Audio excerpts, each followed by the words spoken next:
Bom dia a todos, bom dia a todas. Bem-vindos ao nosso Congresso Direito Municipal, Inovação, Entretenimento.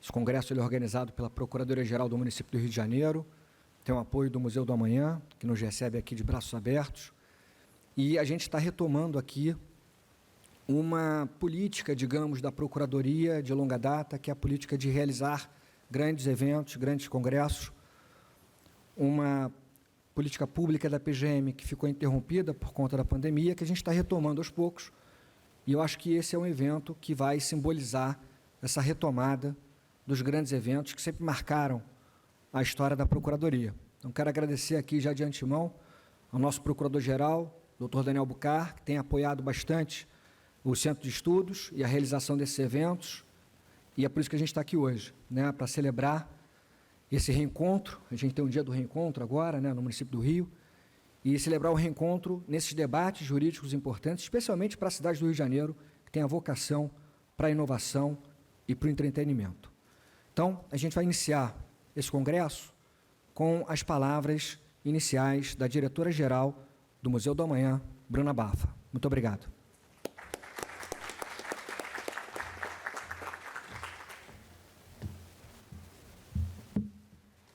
Bom dia, pessoal. Queria dar as boas-vindas a todos. Agradecer a presença de todo mundo aqui nesse dia chuvoso, Rio de Janeiro nos desafiando, né, com essa chuva, mas fico feliz com a presença de todo mundo aqui. Eu sou Bruna Baffa, sou diretora-geral do Museu do Amanhã. O Museu do Amanhã é um equipamento da Prefeitura do Rio. Ele é gerido por nós do IDG, o Instituto de Desenvolvimento e Gestão.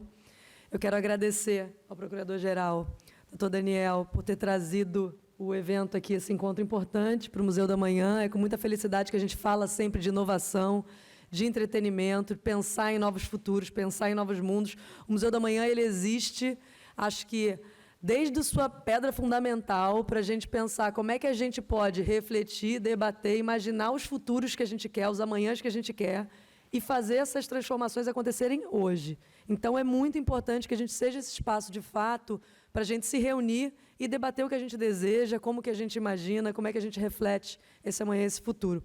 Para a gente fazer isso, a gente sempre trabalha em dois eixos. Primeiro, promover conhecimento, informação de qualidade, informação confiável, conteúdos que provoquem também a gente a sair da nossa bolha e pensar por um espectro mais amplo, mais diverso e mais plural.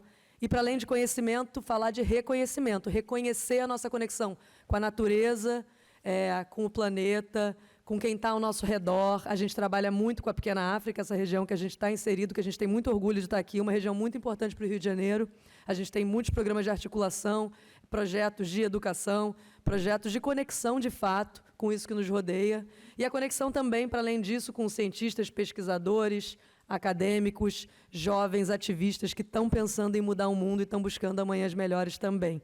Para a gente é muito importante trabalhar nesses eixos da sustentabilidade, da convivência e da inovação, da tecnologia, para a gente pensar como que a gente traz a ciência ao redor de todos esses assuntos. Então, é muito importante, acho que tem muita sinergia, a gente está nesse evento aqui junto com todos vocês, pensando sempre o futuro, pensando em construir o que a gente deseja e como que a gente consegue transformar o que a gente tem feito. Ontem a gente bateu a meta, o marco, né, aqui dos 5 milhões de visitantes no museu. Isso é um reconhecimento maravilhoso. Obrigada, a gente está muito feliz. Estamos celebrando aqui com vocês também, porque é muito bom poder celebrar a cultura tendo esse impacto e esse tamanho. Um museu que foi construído recentemente no Rio de Janeiro. Então, de fato, para pensar a ciência, para pensar em sustentabilidade, a gente tem 5 milhões de pessoas, a gente tem ali uma faixa no átrio do museu, 5 milhões de amanhãs, né? Todo mundo que entra aqui tem uma semente desse amanhã que a gente quer construir. Vocês fazem parte disso também e hoje estão botando mais uma sementinha aqui, cada um de vocês. Então, eu agradeço muito, espero que vocês tenham um bom encontro. Bem-vindos ao Museu da Manhã. Obrigada. Vou passar a palavra aqui para o Procurador-Geral.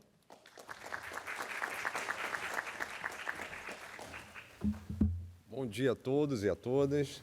É com muita alegria, né, que a gente retoma nossos eventos presenciais, nossos congressos da Procuradoria-Geral do Município do Rio de Janeiro, e hoje com um debate, com algo que não poderia ser mais próprio do que aqui no Museu da Manhã. A gente vai falar sobre inovação, sobre entretenimento, e a Procuradoria, pela primeira vez, vem debater, vem apresentar esses temas para a comunidade jurídica e para o mercado também, tentando buscar uma aliança, de modo que a gente possa celebrar a vocação da nossa cidade para o entretenimento, para a inovação e, por fim, para o próprio turismo. Ontem eu estava em Recife, e aí eu falando com procuradores do município que fazem eventos anuais, encontros anuais, eu falei, não, a gente pode fazer no Rio de Janeiro, mas aquela coisa, todos querem vir para o Rio de Janeiro. Uma cidade entre duas baías, com montanhas no meio, que não é um território para ser uma cidade, mas fizemos aqui com resiliência uma cidade, é realmente o local que encanta todos e também a nós mesmos que moramos aqui.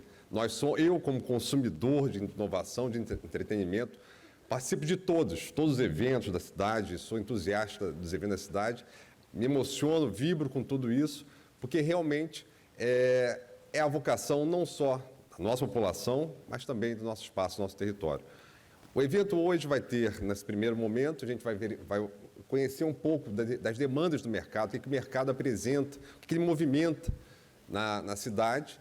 Depois nós vamos falar sobre inovação com um sandbox regulatório, que significa vamos fazer experiências na cidade para verificar o que dá certo e nós introduzimos para a própria disciplina da cidade. Depois um pouco sobre inovação, sobre nudges, que nossa subsecretária Rafaela, presidente da Fundação João Goulart, Rafaela Bastos, vai falar também sobre esse tema. E, ao longo da tarde, questões jurídicas. Questões jurídicas, a gente sabe que não só nós, da Procuradoria, vivenciamos, mas também o mercado. Licenças, responsabilidades, produção. E, por fim, seremos coroados com uma palestra sobre direito e literatura para fechar esse momento de poesia na Procuradoria-Geral do município de Janeiro. Então, para iniciar, nós teremos a palestra do Pedro Guimarães, que foi já ex-secretário de Turismo aqui do município do Rio de Janeiro, e hoje ele é presidente da Apresenta Rio, uma entidade que congrega diversas pessoas, diversos produtores do mercado de entretenimento. Pedro vai falar sobre as demandas, preocupações e impactos do setor de entretenimento no Rio de Janeiro. Pedro Guimarães, estamos todos aqui ansiosos para ouvir a sua exposição e suas demandas. Onde você quiser.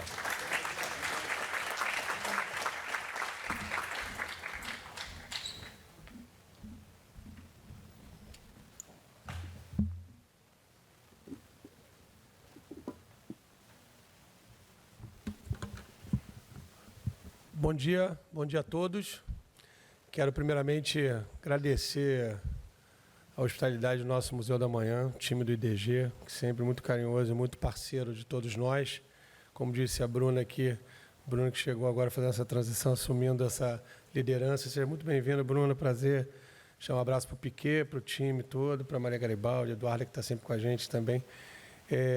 Enfim, privilégio de poder estar aqui mais uma vez no Museu da Manhã, respirando entretenimento, trazido por essa pauta aqui da Procuradoria, né? Então, acho que como o Duda, aqui que me honra acompanhar lá, Duda é o presidente do Conselho de Administração da Apresenta, eu vou falar um pouquinho rapidamente, mas é uma associação jovem, mas jovem na sua concepção, porque ela surgiu há 4 anos atrás, para poder organizar um pouco mais, mudando um pouco o mindset do próprio empresariado, a organização do seu próprio negócio, ou seja, uma organização voltada, uma maturidade talvez tardia, mas ainda assim muito importante, onde empresários se juntaram para poder demonstrar e se juntar para poder construir um ambiente de negócio cada vez mais salutar, claro, falando do seu próprio negócio, não mais individualmente falando da sua própria atividade, do seu próprio negócio, mas falando de uma atividade plural, coletivamente.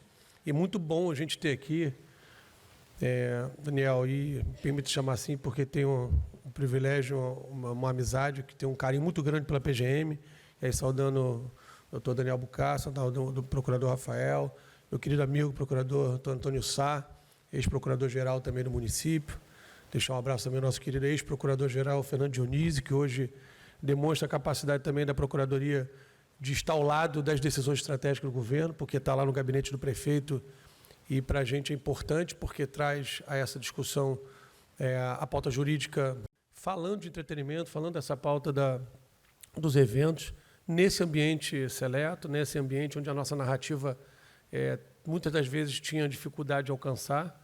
Eu também não tenho dúvida que, por conta desse movimento coletivo de maturidade empresarial, de se organizar melhor para dialogar com as instituições, é motivo também porque da Procuradoria convidar a Apresenta para estar aqui, assim como o Duda Magalhães, hoje a Dream Factory, o grupo Dreamers, o maior grupo de entretenimento do Brasil, representado aqui pelo seu presidente, pelo Duda, e que, com muita honra, é um dos fundadores, um dos criadores da Apresenta e hoje preside o Conselho de Administração da nossa entidade.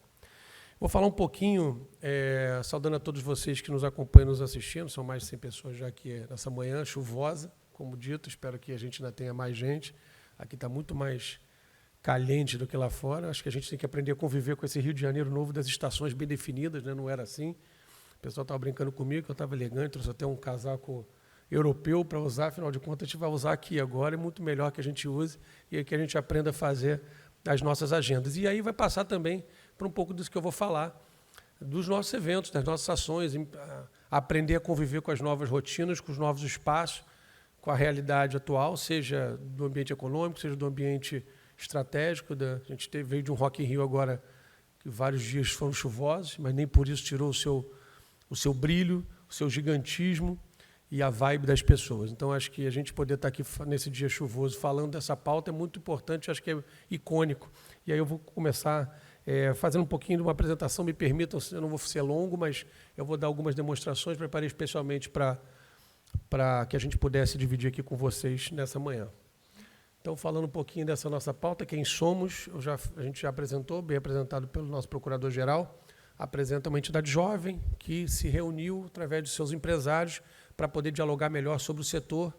Esse diálogo também muito importante nessa pauta jurídica, legislativa, normativa, constantemente. Essa é a nossa bandeira, falar do entretenimento como uma indústria, uma atividade econômica pujante que vem crescendo e que, de certa forma, através da pandemia, saiu da invisibilidade. Saiu da invisibilidade porque a gente enfrentou grandes desafios, muitas dificuldades, sem qualquer falsa modéstia, foi a atividade mais atingida, não só por ter sido um atingimento abrupto pela decisão da pandemia, das restrições todas, mas ela paralisou 100%, ou praticamente 100%, e ela, ao mesmo tempo, foi quem ajudou, da forma criativa da sua essência, a começar a sair, ou começar a mudar as suas características e diversificar, usando da inovação, tudo que está se discutindo aqui hoje, usando da sua essência para poder construir pautas e projetos ainda melhores. Então, nós somos essa indústria do entretenimento que a gente gosta de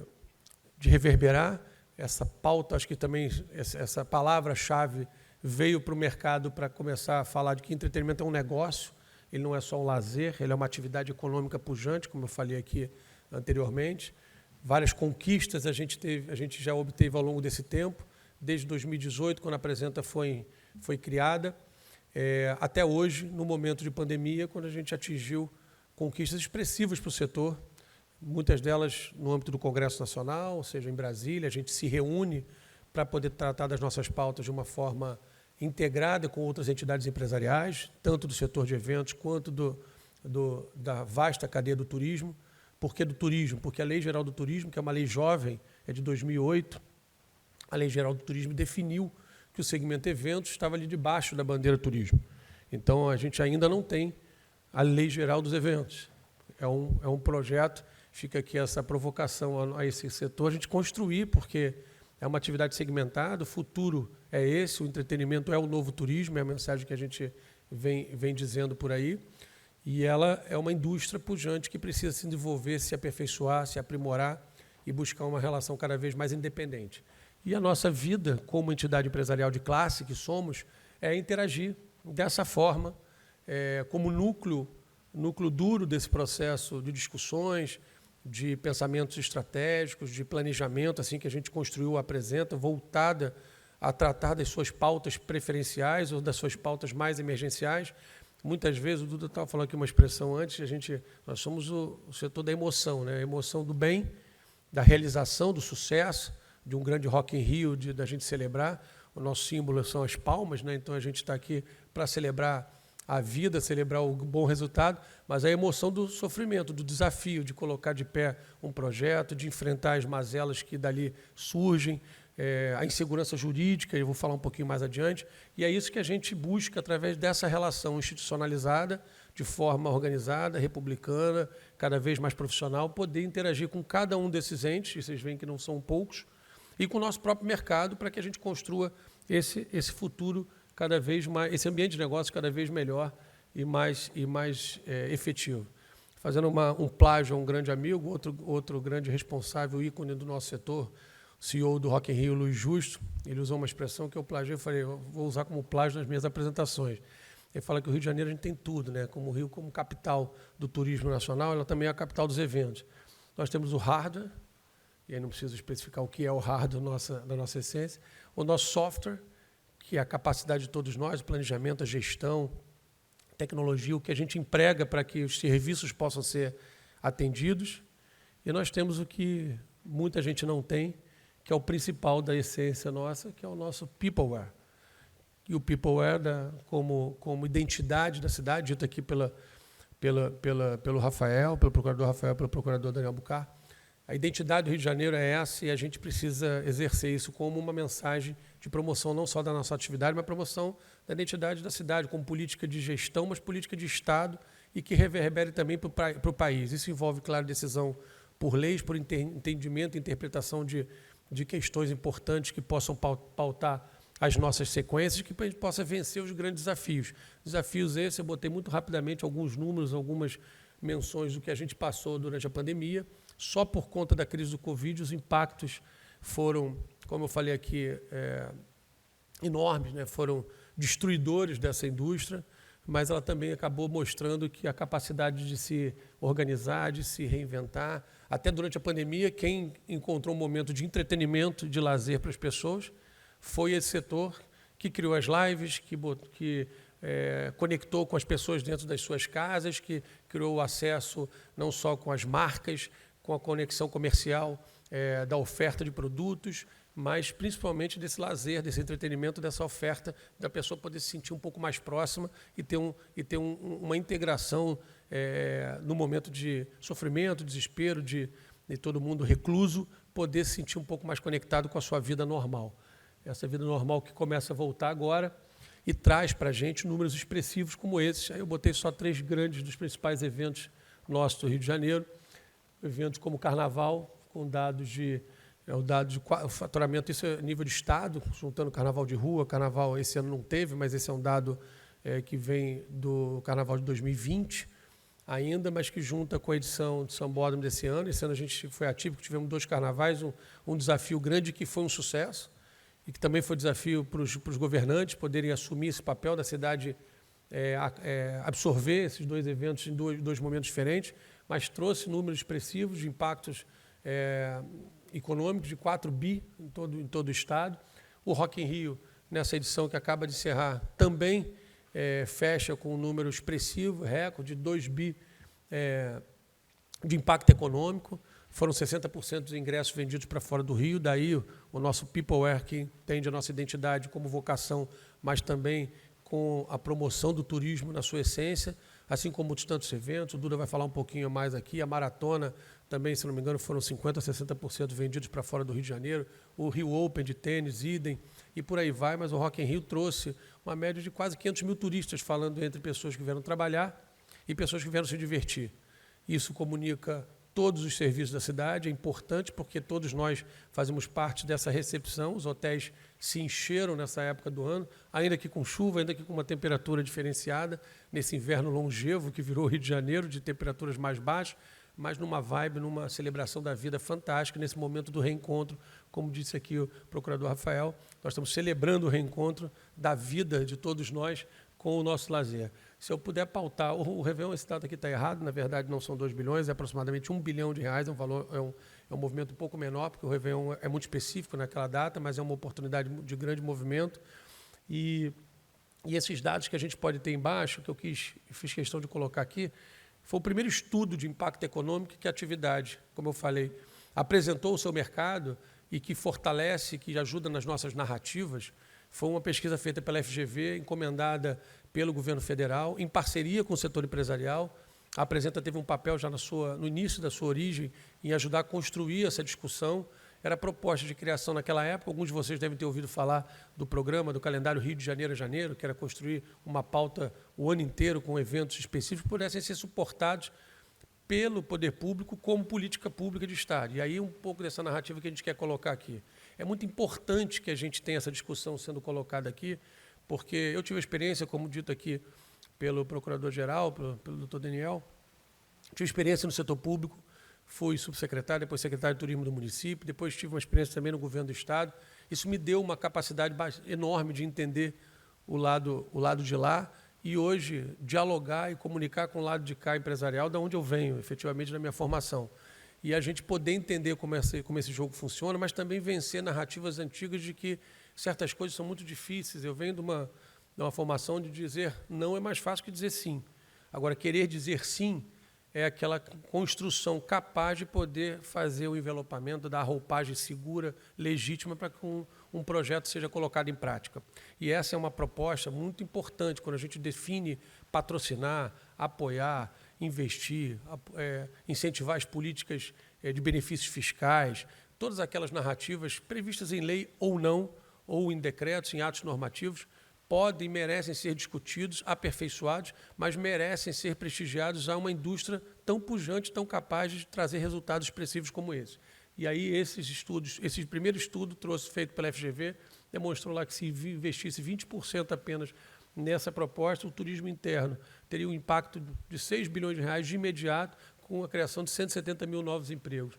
E cada R$1 investido num evento, ele traz hoje retorna de 14 a 17 reais de impacto econômico para o setor. E aí eu estou falando de arrecadação de impostos para o governo, estou falando de geração de renda, estou falando de geração de emprego.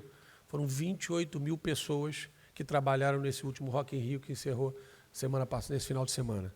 Então é um número de enorme expressão, onde a gente vê um mar de gente vivendo dessa atividade. Imagina no momento que ela foi atingida abruptamente, como ela se deparou com esse futuro que a gente não sabia qual seria. Onde essas pessoas buscaram sustento de vida, onde essas pessoas buscam... Estou falando de todas elas, se vocês forem discorrer sobre cada uma dessas atividades, a Bruna depois me ajuda, mas eu vou falar de artista, vou falar de empreendedor, vou falar... Num evento como esse aqui, nós temos a nossa assistente em Libras aqui transmitindo para a gente, nós temos cenografia, nós temos mobiliário, iluminação, a turma da técnica lá em cima, temos microfone, temos catering, temos água, temos café da manhã, temos segurança, temos o museu e temos todos nós que somos o público. Isso é um evento. Essa é uma atividade importante, gerando negócio, gerando tem a turma da imprensa, tem a turma transmitindo. Então, tudo isso é um negócio integrado e que movimenta muita gente, uma população informal, muitas vezes, um público tradicionalmente terceirizado, mas muita gente formal, muita gente freela, que trabalha no mercado. A gente precisa pensar também como atacar essa questão da legislação trabalhista, de que maneira que a gente apoia e organiza para que esse setor possa conviver bem com essa atividade, que é a identidade nossa e é capaz de dar resultados econômicos expressivos. Aí eu preparei aqui, a pedido do Rafael e do Daniel, uma relação de demandas e preocupações. Eu deixei aqui na tela, eu não vou ler todas elas, mas eu vou deixar essa apresentação para vocês, mas só para vocês terem uma noção do que a gente está falando aqui de uma maneira um pouco mais abrangente. A gente está falando de propostas específicas que foram construídas a partir dessa organização profissional que a gente fez, a partir da entidade. A gente levou a Câmara de Vereadores, por exemplo, como a gente leva a Assembleia Legislativa, para construir novos aperfeiçoamentos da legislação vigente ou para poder reverter decisões equivocadas. E aí, gente, a gente se depara aqui constantemente com decisões atropeladas, muitas vezes equivocadas, ou, no mínimo, não dialogadas com o setor empresarial, como, por exemplo, vou fazer uma provocação aqui, a discussão sobre a lei da meia-entrada. A lei da meia-entrada, a gente vai defender aqui uma tese, nós não somos contra a lei da meia-entrada, por exemplo. Ela foi constituída com benefício para atender estudantes, idosos. A gente é a favor que a política pública para a lei da meia-entrada seja feita com subsídio público, e não com subsídio privado. Hoje ela é feita e não tem qualquer contrapartida. Então, hoje ela é feita por decisões legislativas, na maioria dos casos, Toda hora aparece um projeto de lei novo, porque, lógico, vai atender um... Imagina essa época de eleição que a gente não convive aqui. Então, a gente fica apagando incêndio, vai a Brasília, vamos na Alerj. Outro dia, teve uma decisão, foi sancionada pelo governo, e o governador já prometeu reverter essa decisão, mas imagina, um deputado criou lá e patenteou prestígio total às mulheres, mas criou lá a lei que ia proibir a cobrança da meia entrada no Dia Internacional da Mulher.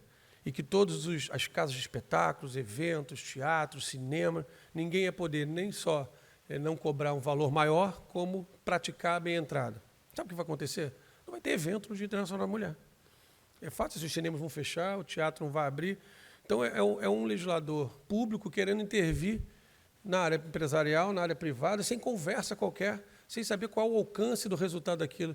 Pelo contrário, você tem que promover que aquilo tenha um diferencial, e o mercado já o faz de maneira legítima, soberana, independente, através da liberdade econômica. Outra pauta importante, nacional, é a questão da discussão da taxa de conveniência.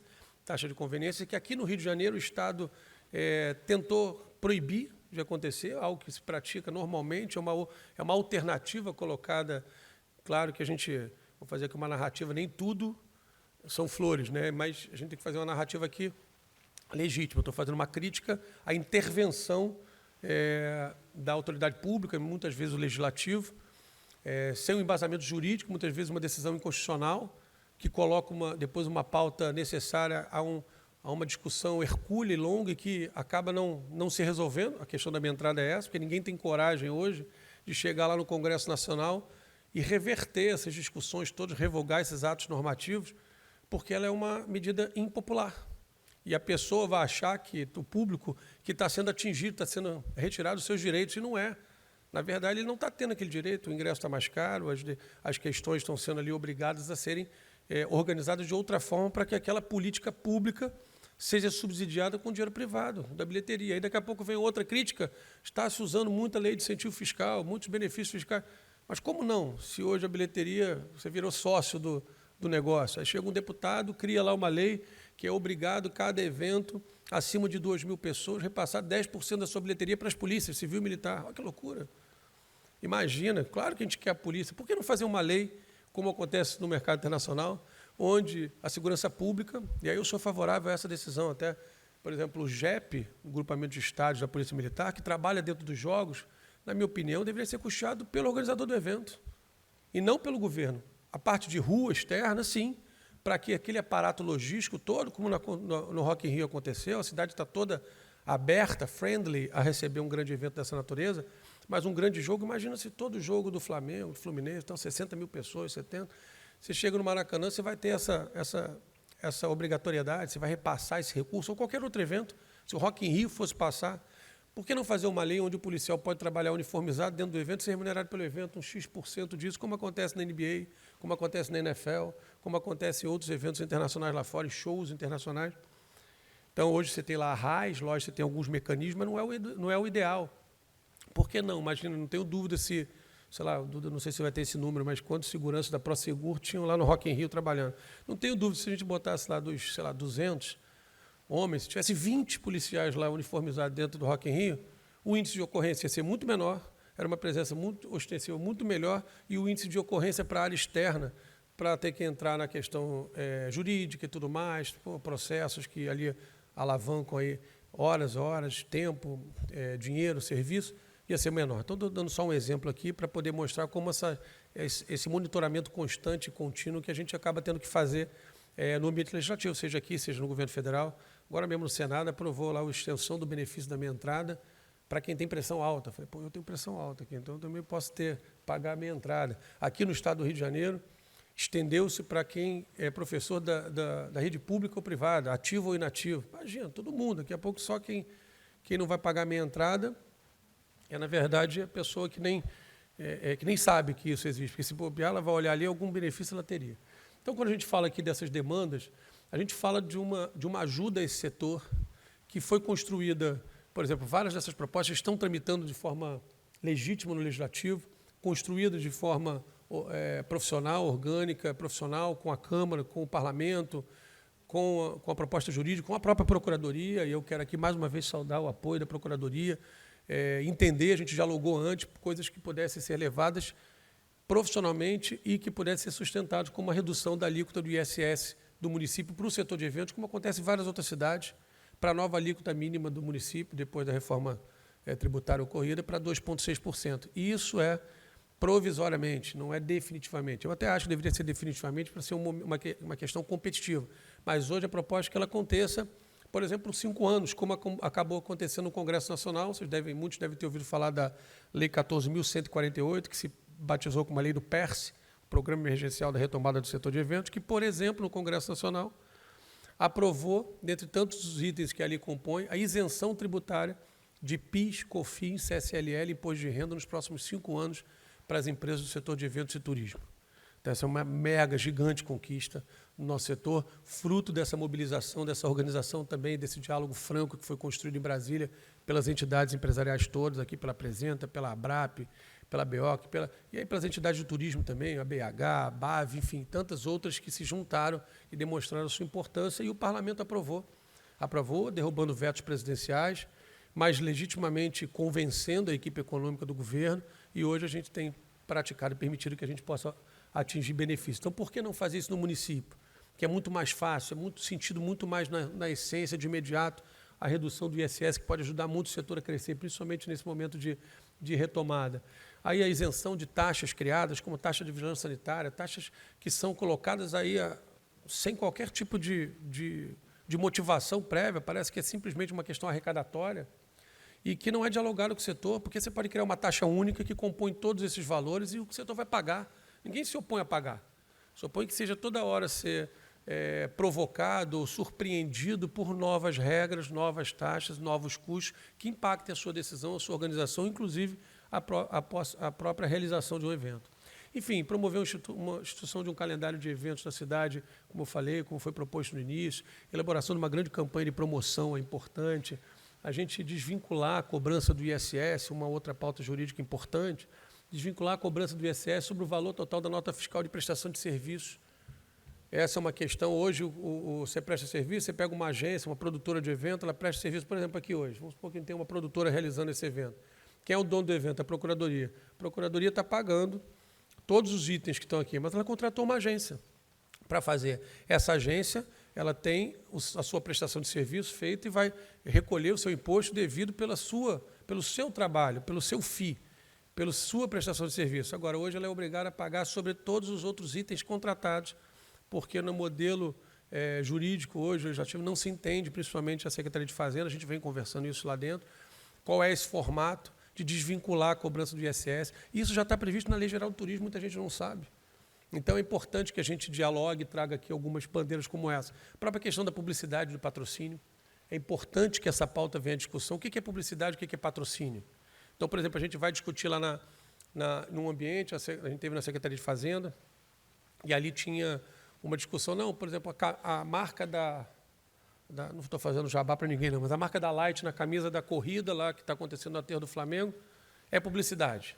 Não, aquilo é uma entrega da cota de patrocínio feita para poder subsidiar o evento. Mas, se não, a marca...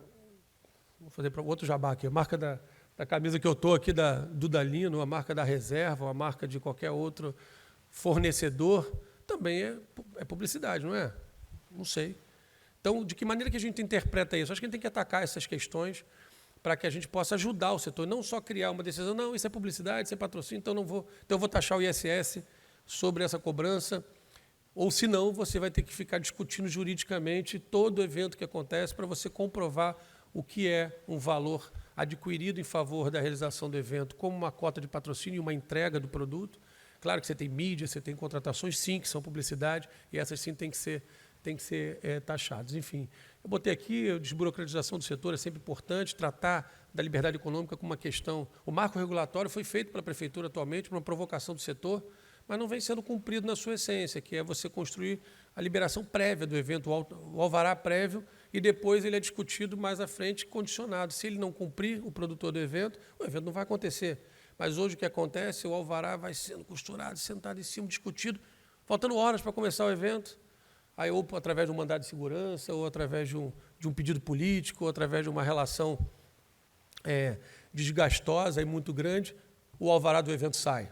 Então, é isso que a gente tem que tentar apoiar. A participação, a oportunidade de a gente falar isso aqui é muito grande, porque a Procuradoria é quem tem essa capacidade de interpretar, entender o que pode ser feito. O Legislativo precisa entender até onde vai a sua atuação, e a gente pode ajudar o Executivo na definição das suas políticas, das suas normativas. Algumas preocupações, claro, eu falei ali sobre as nossas demandas, preocupações sobre essa insegurança jurídica, que eu já falei, necessidade das ações corriqueiras para viabilizar que um evento possa acontecer. Volta e meia, um evento é colocado de pé com mandado de segurança, apenas porque isso, claro, que impacta também na decisão jurídica do próprio município, da própria Procuradoria, que ela é demandada sobre essas questões o tempo inteiro, tem tantas outras coisas para resolver, fica cuidando de ação contra o município para poder liberar que um evento aconteça, imagina. Enfim, a interface normativa entre governos, federal, estadual, municipal, a falta de campanhas, a falta do princípio dessa liberdade econômica, já foi mencionado aqui por mim. Enfim, acho que o usufruto dos espaços públicos também é uma questão a ser discutida. A questão da gente, como eu falei lá atrás, a nossa identidade é essa. Qual é a nossa marca? De que maneira que a gente quer se promover? A gente é uma verdadeira academia a céu aberto, ou seja, uma arena de eventos esportivos, uma arena de eventos culturais, usando praia. Essa é a nossa identidade, usando espaços públicos.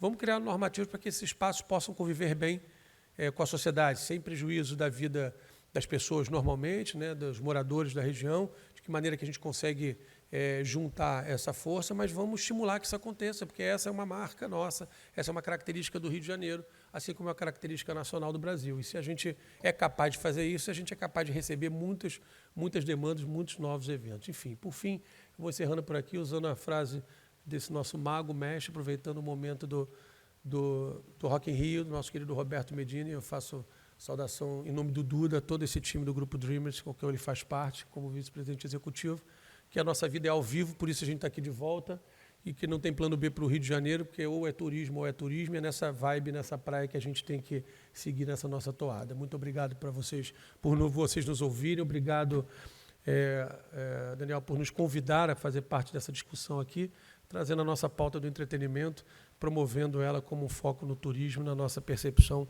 de que a gente se salva e tem a confiança de ter o juridiquês como base pilar da nossa atividade sustentada como deve ser. Muito obrigado.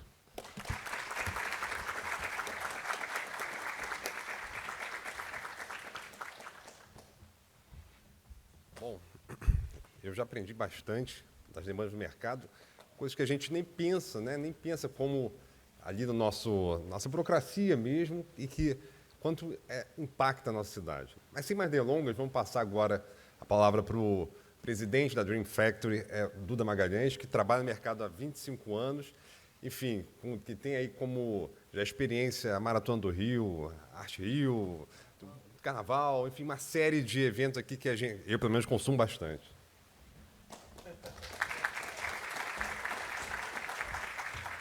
Bom, pessoal, bom dia. Obrigado, doutor Daniel, pelo convite, doutor Rafael. Descobrimos que somos amigos de infância, depois nos reencontramos pelo WhatsApp. Falei, cara, eu te conheço da infância. Doutor Antônio Sá também, um grande parceiro de muito respeito. Muito obrigado por estarmos aqui. Eu sou o Duda Magalhães, sou presidente da Dream Factory, sou vice-presidente executivo do Grupo Dreamers e tenho um enorme orgulho de dizer que sou sócio do Roberto Medina. Olha que chique. Roberto, que eu tenho 44 anos, escolhi trabalhar com isso aos meus 18, e de lá para cá, amadurecendo essa nossa visão de que a gente está construindo o mosaico da cultura brasileira. Uma empresa multitemática, que não é especialista em música, ou em esporte, ou em eventos setoriais, ela busca ser a melhor representação do mosaico da cultura brasileira. E quando a gente fala de cultura brasileira, lato sensu, com todo respeito aos nossos países vizinhos aqui, o nosso mosaico é muito diverso, é muito colorido, é muito potente. Então, popular esse mosaico com propriedades intelectuais em cada talho do nosso mosaico, propriedades intelectuais de entretenimento ao vivo, não é uma tarefa da noite para o dia. É uma missão de vida, e é isso que a gente vem construindo quando a gente tem a Maratona do Rio de Janeiro liderando a conversa do segmento de corrida de rua, quando a gente tem a Arte Rio e a Arte Sampa, que é o equivalente da Arte Rio, que acontece lá em São Paulo, liderando a conversa do segmento de artes visuais, quando a gente tem o Sertões, que esse ano terminou agora sábado passado lá no Pará. O Sertões é o maior rally do mundo, maior do que o Dakar esse ano, cruzou o país inteiro, né, um Brasilzão profundo, que tenho certeza que pouquíssimos aqui conhecem, saiu de Foz do Iguaçu e foi até Salinópolis, né, no Pará. Os Sertões liderando o segmento temático de off-road. Quando a gente tem o Circuito Brasileiro de Surf, liderando o mundo do surf. E assim por diante, são mais de 20 propriedades, e a gente ambiciona para que seja fielmente a expressão do nosso mosaico da cultura brasileira. A gente ambiciona chegar a mais de 100 propriedades, que sejam todas líderes nos seus segmentos temáticos. Muito do que o Pedro apresentou aqui é fruto de, em 2017, né, o Rock in Rio acontecia, vocês devem lembrar daquele tiroteio lá da Rocinha que fechou São Conrado, né, naquele momento o Roberto pensou, a gente precisa trazer a favela para dentro do Rock in Rio. Ali ele idealizou, né, o palco Favela, que em 2019 aconteceu e agora aconteceu novamente. E a gente percebeu ali, a gente vivia uma intervenção militar, né, vocês lembram dessa época, aqui no Rio de Janeiro, um problema crônico de segurança pública. E ali, conversando, a gente pensou, né, nessa certeza desse último slide, nessa frase, de que a nossa vocação natural, né, não é mérito nenhum a gente ser bonito. A gente já nasceu bonito com Pão de Açúcar, com o Morro Dois Irmãos, com a Pedra da Gávea. Até aí, nenhum mérito nosso. Fazer propaganda das nossas belezas naturais lá fora para atrair turista, lá fora, seja no estado vizinho ou seja nos Estados Unidos, também não é mérito nenhum. A gente faz isso há 50 anos e práticas ordinárias nos levam a resultados previsíveis, né? E a gente acredita muito, a nossa doutrina, enfim, o que o Roberto, há mais de 40 anos, há 50 anos, seja enquanto Artplan, depois enquanto Rock in Rio, Dream Factory, o que ele defende muito é de que o turismo ele é muito mais potente quando você envolve clusters de afinidade, né? Então, você pega a Maratona de Nova York, que tem 44 mil inscritos, e ficam outros 90 mil do lado de fora, na fila de espera, fila de espera online, né? Esperando para serem inscritos, faz com que a tarifa da rede hoteleira naquela semana mude, né, de patamar. Quando eles conseguem envolver todos os restaurantes, todos os bares, para que aquele cara que chegou com a sua medalha seja devidamente reconhecido, tudo isso faz parte da criação de uma cultura na sociedade, de passar a olhar o entretenimento ao vivo, não, como disse o Pedro, não apenas como lado lazer, o lado divertido da história. Naquele momento de 2017, o navio afundando, a gente falava que a gente não seja compreendido como aquela cena, né, do nosso Titanic, daqueles caras de violino e piano, né, o navio afundando e estava ali tocando, completamente desconectados ali daquela realidade, mas aquela cena tem várias interpretações. E o que a gente não queria ser interpretado era de que a gente é o bobo da corte, que enquanto o navio estava afundando, a gente estava ali fazendo festa ou propondo festa. A gente precisava se colocar para a sociedade, nas suas diversas caras, nas suas diversas janelas, de uma forma mais organizada. Não pode ser o empresário A, porque conhece o prefeito, ou porque conhece o governador, ou porque é amigo do ministro, que resolve os seus problemas. Isso não é mais do mundo atual de muitos anos para cá. Mas o nosso setor estava desestruturado nesse nível. A gente estava ambicionando coisas grandes, mas com práticas antigas. E ali nasce, primeiro, o programa Rio de Janeiro a Janeiro. De novo, né, mobilizando a partir da mobilização individual, de 1 para 3, para 5, para 10, para 80, e a gente conseguiu sensibilizar o governo federal à época, que o governo federal não estava no seu momento político mais forte, ali já era o governo Temer, muito pelo contrário, e não conseguimos levar à efetiva realização o calendário Rio de Janeiro a janeiro, mas a estruturação dele, à época o MINC, né, o Ministério da Cultura, contratou a FGV, que assessorou todos esses números. A hipótese ali era, se a gente investisse 200 milhões de reais, esse era o número, 150 em patrocínios, 50 em comunicação deste calendário. 150 milhões de reais em patrocínios. Patrocínio de quê? Discricionário lá do governo, de quem é amigo do rei? Não. Não. Vamos contratar a FGV.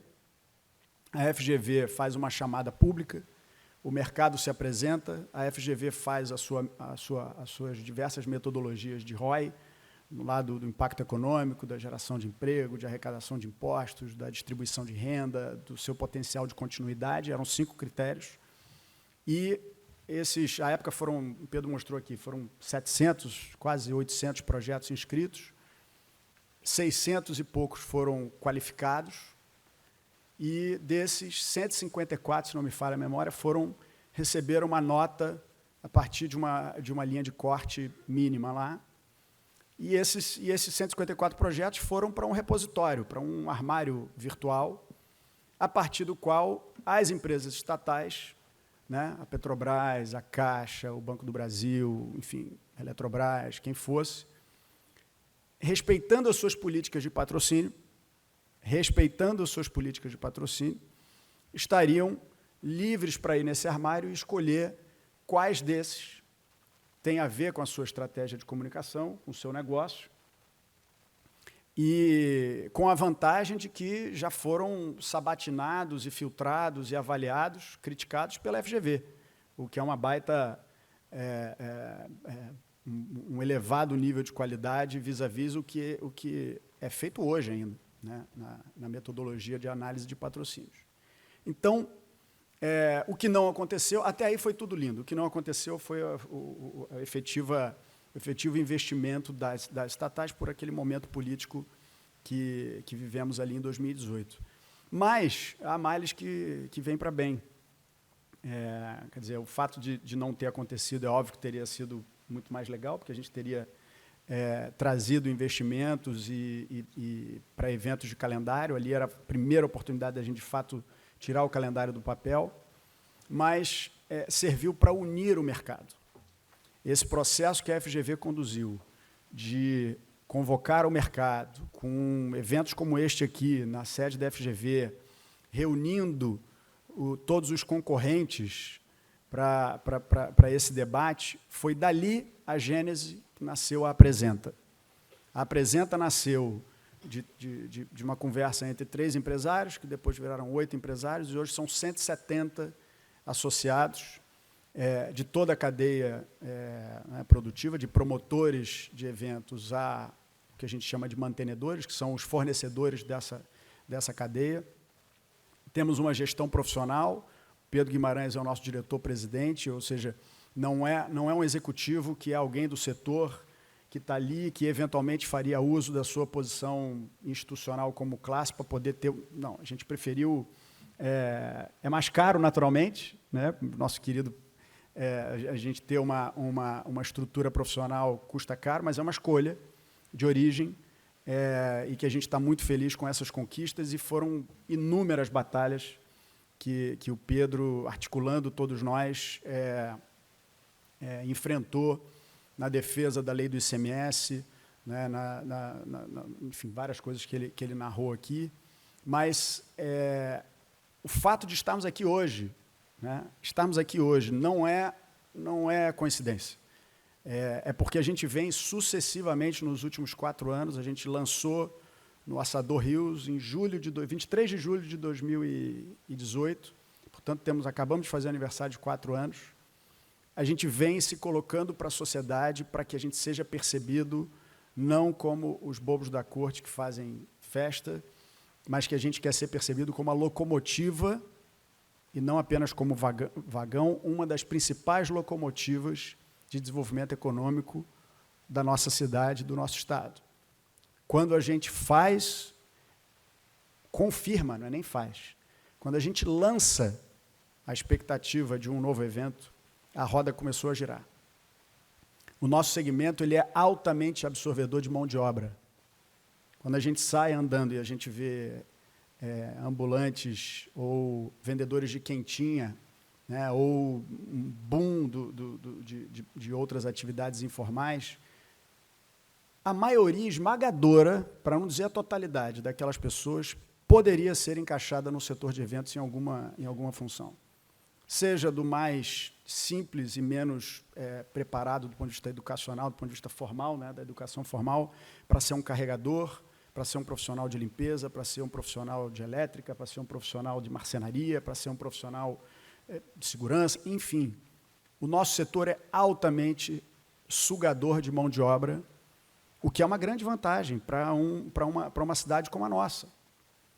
Só que todos nós, não adianta só, a gente é, de certa forma, suspeito para falar, mas a gente precisa criar um senso crítico, uma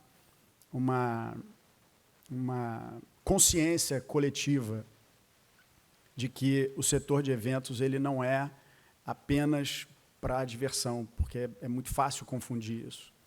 Então, a gente aqui no Rio de Janeiro tem uma vantagem muito grande. Apesar das inseguranças jurídicas, a gente, historicamente, em décadas, formou as pontas públicas, tem muita experiência na execução de grandes eventos. A Sete Rio tem muita experiência, a Conlurb tem muita experiência, a Guarda Municipal tem muita experiência.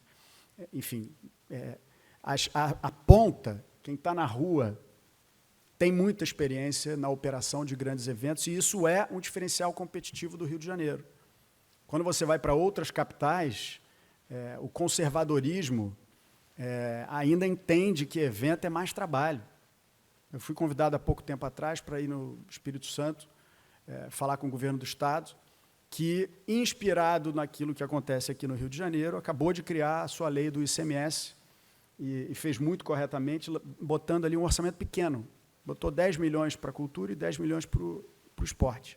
Por quê? Porque o setor vai aprender a usar. O próprio setor público vai aprender a usar, e é melhor que se erre com pouco do que botar ali 100 milhões e ter um absurdo acontecendo. Então, o Rio de Janeiro tem essa experiência que outros estados não têm. Eu estava falando do Espírito Santo porque lá a visão comum... Você vai conversar com a polícia, com o bombeiro, não traz isso para cá, não. É mais problema. É mais estresse, é mais problema, mais gente bêbada andando na rua, é mais... Não, eu quero fazer o trabalho ordinário. E isso, essa formação de senso crítico, de inteligência coletiva é o nosso trabalho institucional. Um exemplo do Carnaval de Rua do Rio de Janeiro, que nós participamos desde a sua gênese lá em 2010, quando foi adotado aqui no município o modelo do caderno de encargos, né? O município é o organizador do evento. O organizador do evento é o município do Rio de Janeiro. Mas o município, para não precisar gastar dinheiro público, que poderia ir para as escolas, para a saúde, para o transporte, para o que for, com banheiro químico, com ambulância, com posto médico, com qualquer despesa que está lá listada no caderno de encargos, resolve fazer um caderno de encargos e chamar a iniciativa privada em contrapartida da exploração do patrocínio, que vai custear aquela operação. Este modelo já era comumente usado no Réveillon de Copacabana, anos e anos e anos e anos antes. Então, não foi inventada uma roda, foi apenas aplicada uma roda que já existia num novo espaço, num novo tema. Depois de 4 anos, nós instigamos, manifestamos, fizemos uma PMI, né, uma proposta de manifestação de interesse, né, como é que chama? É isso, né? E fomos a São Paulo provocar o município, a cidade de São Paulo, a adotar o mesmo modelo, porque São Paulo vivia organicamente o crescimento lá na Vila Madalena, nos bairros, o crescimento do carnaval de rua, e estava muito desordenado. Resultado, Carnaval de São Paulo, que era zero de turismo, todo mundo tem essa imagem, né? São Paulo ficava deserto, os hotéis desertos, os hotéis davam férias, os restaurantes praticamente fechavam. Hoje é a principal data do turismo de São Paulo. Mesma coisa serviu para Belo Horizonte. Fomos até a Prefeitura de Belo Horizonte, lá na Belotura, apresentamos o modelo, está aqui a experiência do Rio, está aqui a experiência de São Paulo. Pensem sobre isso. Se vocês adotarem o mesmo caminho, há mercado para isso. Primeiro, há uma necessidade do seu cidadão, você é obrigado a fazer. Né? Carnaval de Rua é uma manifestação pública, democrática, cultural, orgânica. Não é um evento privado. O poder público tem a obrigação de dar suporte a esta operação, a esta manifestação. E assim foi. Carnaval de Belo Horizonte, que era zero, é a principal data do turismo de Belo Horizonte.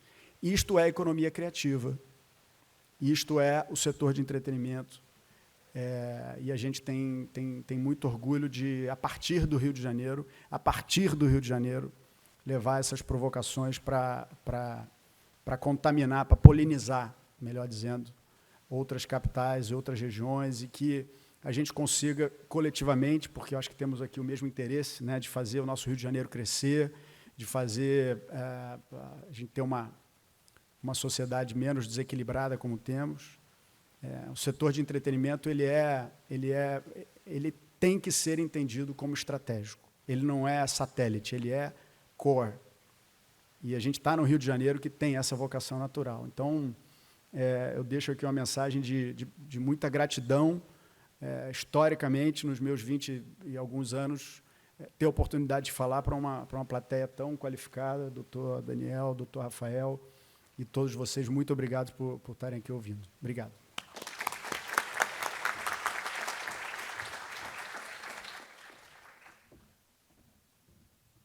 Bom, pessoal, primeiro só dizer que Pedro Guimarães, Duda Magalhães, agradecer terem aceito o convite de falar conosco, dizer que a Procuradoria-Geral do Município é uma parceira institucional.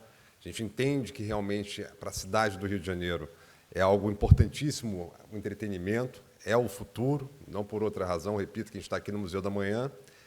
E quero agradecer mais uma vez ao Rafael por esse brilhante painel, pelo brilhante evento, e já, em razão do adiantado da hora, já chamar o próximo painel, já me despedindo, encerrando aqui o nosso painel primeiro, chamando a presidente da Fundação João Goulart, Rafaela Bastos, e a subsecretária de Desenvolvimento Econômico, Karina Quirino, para a nossa próxima palestra. Muito obrigado.